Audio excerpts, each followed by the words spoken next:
Oi, gente, bom dia, tudo bem? A gente vai falar um pouquinho sobre as principais coisas que caem no Enem, dentro das ciências humanas, principalmente na disciplina de sociologia. Então, a gente vai estar vendo alguns slides e para a gente conhecer um pouco mais e entender de que maneira que a gente pode estudar e compreender esses fenômenos, tá bom? Então, a gente vai começar com essa revisão. Falando um pouquinho sobre, em tempos de pandemia, o que a gente precisa fazer? Nós precisamos estudar. Então, o que mais aparece no Enem sobre sociologia? Questões sobre cultura, cidadania e política, além de movimentos sociais que estão quase sempre presentes. No campo da cultura, o que a gente pode entender por cultura, quais são os meios pelos quais ela se manifesta, questões de patrimônio cultural, cultura material e imaterial e essa preservação. Quando se fala sobre cultura, a gente precisa conhecer alguns conceitos como etnocentrismo, diversidade cultural, herança social ou cultural, a própria questão do patrimônio cultural, cultura material, cultura imaterial. Então é muito interessante que vocês saibam basicamente isso, porque geralmente cai uma questão sobre isso no Enem. Questão de cidadania. Então, o que a gente vai estar vendo? A questão mesmo da identidade social, a questão da cidadania, dos direitos humanos, dos direitos civis, a questão dos movimentos sociais. A gente vai estar vendo que tipo de movimento social tem acontecido hoje, quais são os recentes, né? De que maneira que eu tenho que entender. Então, a gente precisa compreender os movimentos sociais, compreender a questão mesmo básica da sociologia para a gente tentar compreender aquilo que tem acontecido hoje na nossa sociedade. E aí você pode se perguntar, por que a gente tem que estudar a sociologia, por que tem que estudar a sociedade? Então, nós fazemos parte da sociedade. A sociologia é uma ciência que estuda a sociedade, os fenômenos que têm acontecido nela, e a gente precisa compreender de que forma que essa pandemia, de que forma que esses movimentos, essas transformações, elas podem nos ajudar a compreender e a viver de uma maneira melhor. Então, é fundamental a gente dar sociologia para realizar os estudos pessoais, as ferramentas que nos são fornecidas para analisar as questões que afetam a vida em comunidade.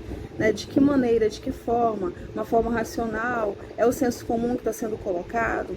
Né? Então, tem um impacto muito grande nas comunidades, as ações e transformações que a sociedade está enfrentando hoje. E aí, a gente vai começar entendendo um pouquinho dos clássicos. Né? Quem são? Augusto Comte, Émile Durkheim, Karl Marx e Max Weber. Então, cada um desses autores, de uma maneira resumida, a gente vai compreender qual é a teoria dele, de que forma que a gente vai compreender e analisar a sociedade. Então, falar de Augusto Comte é falar de quê?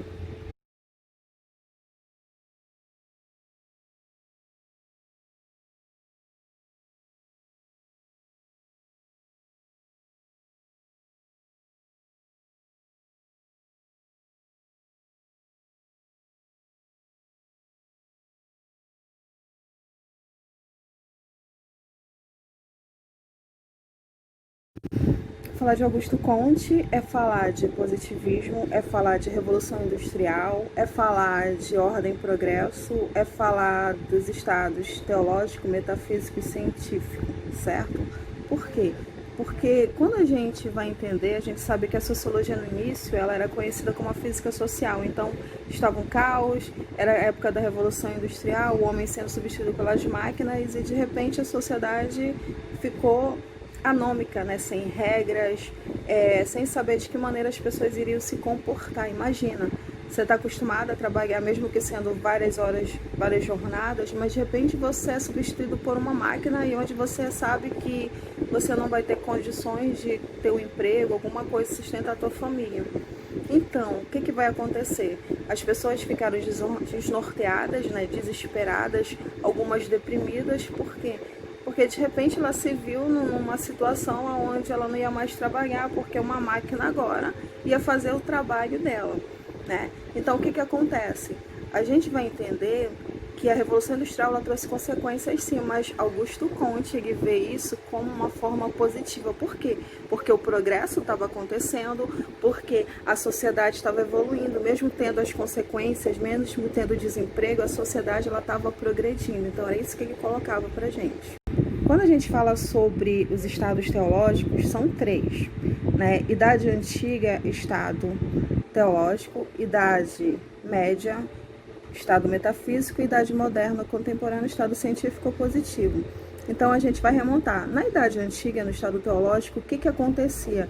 As pessoas contemplavam as coisas, as pessoas só observavam e não questionavam. Por quê? Porque era a mitologia que estava presente, a questão dos deuses que comandavam a sociedade. E ninguém questionava, as pessoas aceitavam as coisas como elas eram. A religião, né, essa questão mística estava muito presente. E aí a gente passa da Idade Antiga, a gente vai para a Idade Média, já vem a metafísica, que são os questionamentos, a filosofia e tudo mais. A gente sai da Idade Média, vem para a Idade Contemporânea, e aí já é a ciência que comanda. Então tudo precisa ser feito através da ciência, então é o estado positivo, tá? Outro ponto também do Augusto Conte é a questão da ordem e progresso. Então a gente sabe, será que a ordem e progresso, nossa bandeira do Brasil, ela tem alguma coisa a ver com Augusto Conte? É claro que tem.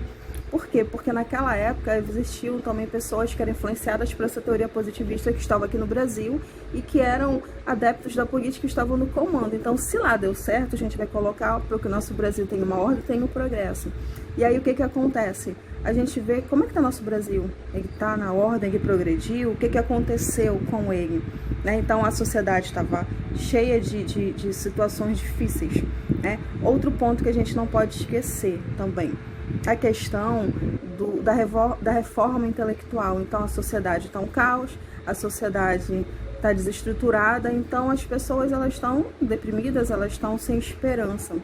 E aí Augusto Conte faz uma reforma aqui, na mente, no intelecto, mostrando a sociedade está passando por situações difíceis, mas é para o progresso. Então, se o progresso está vindo, a tecnologia está vindo, vai ter coisas positivas e negativas, a gente tem que ver algo além. Então, ele mostra aqui para as pessoas, né, de que as coisas vão melhorar e as pessoas acreditam e começam a progredir, tá bom? E aí a gente vai ver também a questão que alguns dizem que nessa época aconteceu o maior número de suicídios, daí Durkheim fazer o livro Suicídio e mostrar que havia 3 formas de suicídio. Tá? Então, basicamente, Augusto Conte. A gente passa agora para o Emile Durkheim. Falar de Emile Durkheim é falar de fato social. Falar de Emile Durkheim, ele era funcionalista, organicista, porque ele vê a sociedade como organismo, ele vê a sociedade como se fosse um órgão, né, que estava funcionando. Então, ele comparava o nosso corpo à sociedade. Então, se meu coração ele está funcionando direito, o meu corpo também vai estar. Então, se as instituições que são Estado, religião, família, escola, não estiverem funcionando, a sociedade está doente, a sociedade está sofrendo um processo de anomia, está doente, está com ausência de regra, ela está num estado patológico. E aí Durkheim começa a nos mostrar que as pessoas precisam, ele mostra que a sociedade ela é mais importante que o indivíduo, né? E aí, quais são os outros conceitos que a gente pode ver de Emile Durkheim? Fato social, toda maneira de existir, de exercer sobre o indivíduo, de ser imposto. Então, ele vai dizer, para ser fato social, ele precisa de 3 características. Quais são? Generalidade, exterioridade e coercitividade. Como é que isso funciona? Para esse fato social, ele precisa ser geral, precisa ser o que acontece para todo mundo. Para esse fato social, ele precisa ser exterior. Então, o que acontece? Independente da tua vontade, a sociedade ela vai existir, as coisas ruins vão acontecer. Então, eu sou contra a violência, mas independente da minha vontade, a violência vai existir porque o ser humano é violento, não é isso? Então, independente da minha vontade, as regras vão existir e elas precisam ser cumpridas na sociedade que a gente vive. Se eu não cumprir a regra X, o que vai acontecer? Eu vou sofrer a coercitividade, que é o terceiro ponto, que é a punição, que é uma sanção que acontece na sociedade, certo?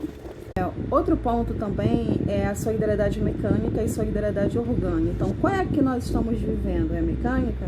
É orgânica? Se você falou mecânica, você errou. Porque a mecânica é a sociedade primitiva, aquela sociedade onde era pré-capitalista, aquela sociedade onde as coisas eram no coletivo. A divisão que tinha era a divisão por sexo. Como assim? Os homens tinham as funções de trabalhar, de pescar, caçar, coletar as coisas e trazer, as mulheres ficavam em casa cuidando da casa e dos filhos. E as coisas eram todas vistas coletivamente, não existia ainda divisão de classe, não existiam as instituições. E a sociedade orgânica ou solidariedade é aquela que a gente vive, onde já há a divisão de trabalho, onde as pessoas são mais individualistas, o coletivo aí não está presente, embora a gente saiba que as profissões, uma ainda depende da outra, a gente tem essa corrente toda ainda, porque o padeiro precisa do médico, o médico vai precisar do açougueiro, o açougueiro vai precisar do professor e assim sucessivamente.